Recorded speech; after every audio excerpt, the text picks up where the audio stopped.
அஸ்ஸலாமு அலைக்கும் வரஹ்மத்துல்லாஹி வபரகாத்துஹு. கண்ணியமிக்க சூபி டிவி நேயர்களே, இன்றைய மேற்குலக விஞ்ஞான உலகம் சொல்கிறது இஸ்லாமியர்களுக்கும் விஞ்ஞானத்திற்கும் சம்பந்தமில்லை என்று. இன்று கண்டுபிடிக்கப்பட்ட பெரும்பாலான கண்டுபிடிப்புகள் ஐரோப்பாவை சார்ந்த ஆங்கிலேயர்களால் கண்டுபிடிக்கப்பட்டது என்று உலகம் நம்ப வைக்கப்பட்டுள்ளது. ஆனால் உண்மை என்ன? இன்றைய பல நவீன விஞ்ஞான கண்டுபிடிப்புகளுக்கு அடிப்படை தத்துவத்தையும் கோட்பாடுகளையும் கற்றுத்தந்தது அன்றைய முஸ்லிம் விஞ்ஞானிகளே. அதை பற்றி தான் நாம் இப்பொழுது தெரிந்து கொள்ள இருக்கிறோம்.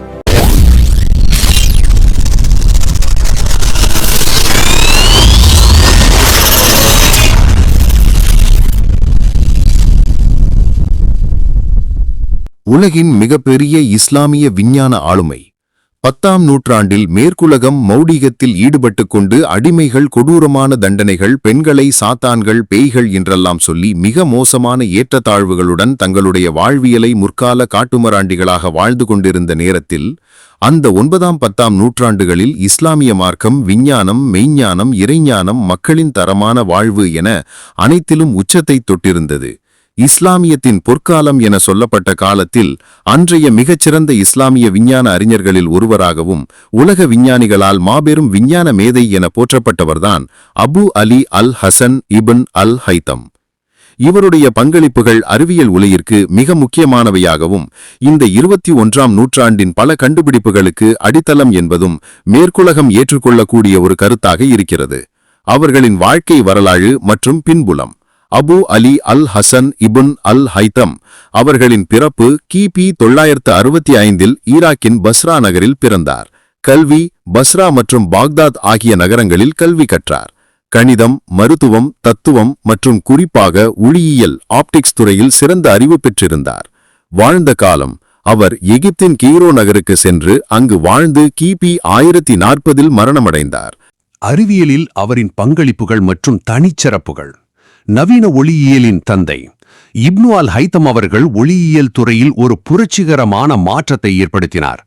அவருக்கு முன் கிரேக்க தத்துவவாதிகளான பிளாட்டோ, யூக்ளிட் போன்றவர்கள் கண்களில் இருந்து ஒளிக்கதிர்கள் வெளியேறி பொருட்களை பார்க்கின்றன என்று நம்பினர். ஆனால் இப்னு அல் ஹைத்தம் ஒளிக்கதிர்கள் வெளிப்புற பொருட்களில் இருந்து கண்களுக்குள் நுழைகின்றன என்பதை சோதனைகள் மூலம் நிரூபித்தார். இதுவே நவீன ஒளியியலின் அடிப்படையாகும். அறிவியல் சோதனைகள் மற்றும் முறை, சயின்டிபிக் மெத்தட், இப்னு அல் ஹைத்தமின் மிகப்பெரிய பங்களிப்புகளில் ஒன்று.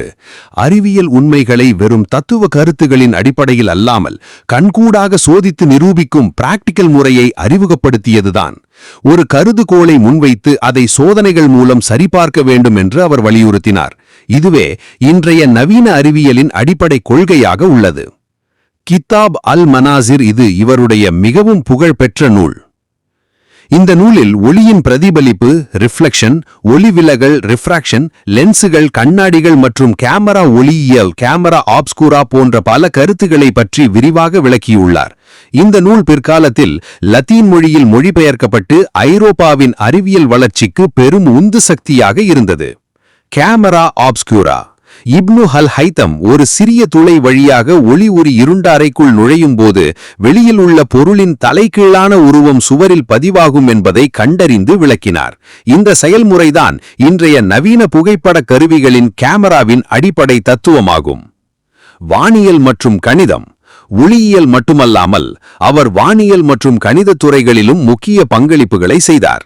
கோள்களின் இயக்கங்கள், கணித சமன்பாடுகள் மற்றும் எண் கோட்பாடுகள் பற்றியும் பல நூல்களை எழுதினார்.